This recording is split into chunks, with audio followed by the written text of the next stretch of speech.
Report by the Public Affairs Select Committee was published today that looked into the manipulation of police crime statistics. Yes, part of that report praised the bravery and honesty of one Metropolitan Police officer who spoke out about the massaging of those statistics. Now, Lucy has been to meet the man who blew the whistle to find out if he and his wife have any regrets.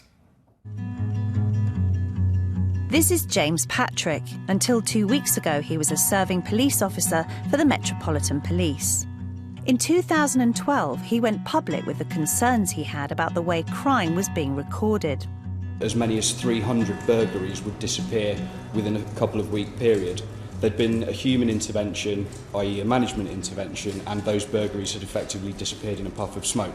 Speaking out and becoming a whistleblower is a big decision. You may see it as standing up for your principles, but other people may call you a traitor. James was working in a special unit processing data when he discovered inconsistencies in how some crimes had been reported and recorded. He told a parliamentary committee that it was a deliberate attempt to manipulate crime statistics. Clear robberies were being reported to us, and within a day or so they would be downgraded to thefts or theft snatches, and this was completely intentional. It was because it looked bad on the books, not being given the correct investigations. And it was all for a green scorecard. What was the worst example that you came across of a crime being downgraded? One which sticks in my mind was a young girl who'd been a victim of a sexual offence, and effectively she had pressure put on her to withdraw the allegation. It's not right. If a victim tells you, this has happened to me, a crime is a crime.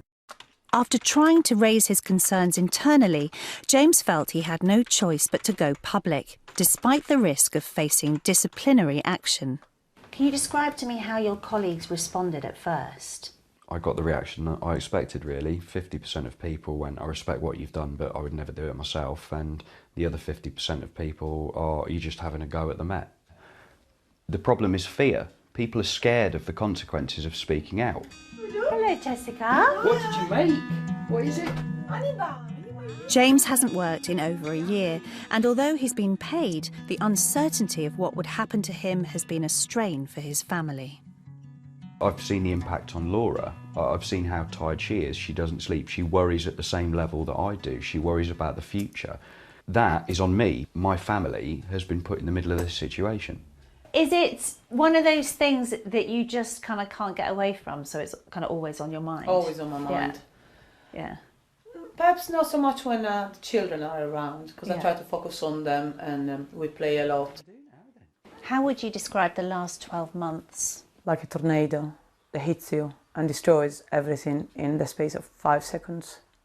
Only the 5 seconds became a month, 2 months, 6 months, 10 months, 18 months. Do you ever resent James for being a whistleblower? I admire him. He's very admirable, but I do blame him, because it's put us in the situation we're in now. Emotionally, I don't think it was worth it, because we are going through hell, and this is not over. It's far from being over. James has since been disciplined for misconduct and has resigned from his job as he felt he had no choice.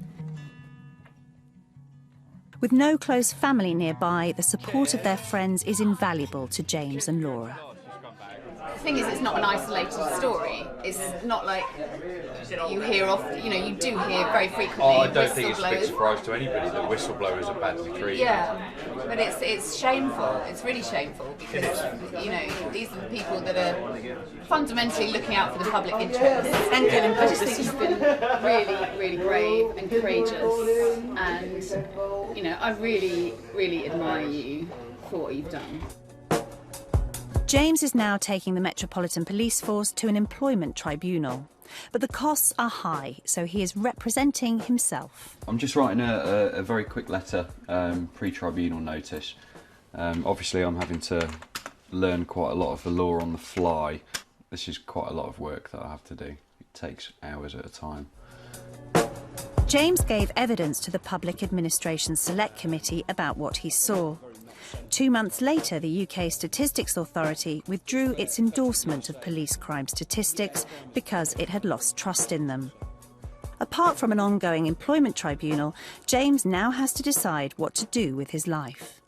Where does it end? Can you see a future when this is not hanging over you? The psychological impact is so heavy.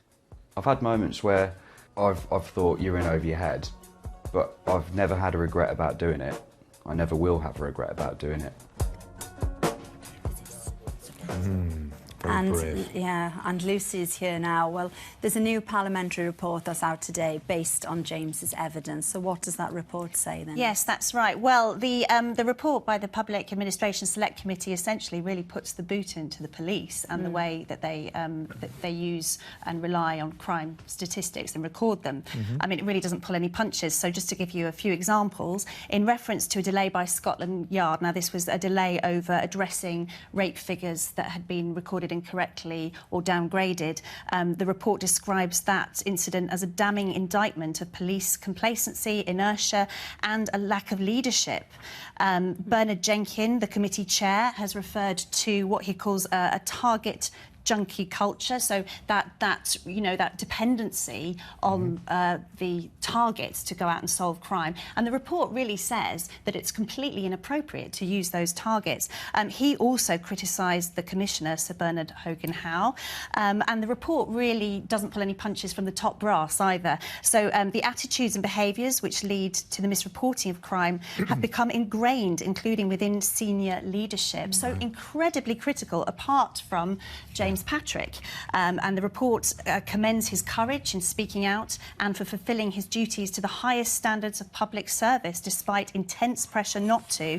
And they also, the MPs say they have doubts, grave doubts, that the Metropolitan Police have treated James Patrick fairly or with respect and care. And what have they said then, the Metropolitan Police, about this? Well, the Metropolitan Police have said, on crime statistics specifically, they've said crime recording is complicated and it is inevitable that we will not always get it right. We are committed to ensuring accurate recording of crime figures and are looking into the allegations that have been made. We have launched an independent investigation into our crime recording.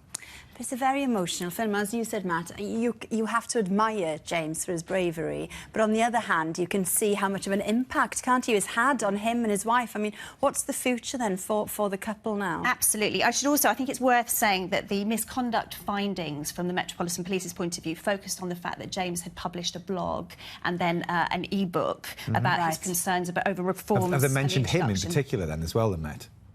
Have they mentioned him? James, yeah. Yes, well, there's been yes, they have, and they've said to us that he was issued with a final written warning following a misconduct meeting, which we know, and that they have accepted his resignation. So we know that. But in terms of his future, his immediate future, he is taken the Metropolitan Police to a tribunal, and he's seeking damages. The first hearing was yesterday, where it's all kind of set out, and he's actually representing himself. So he's obviously going to be very much kind of wrapped up in this case for the immediate future, certainly.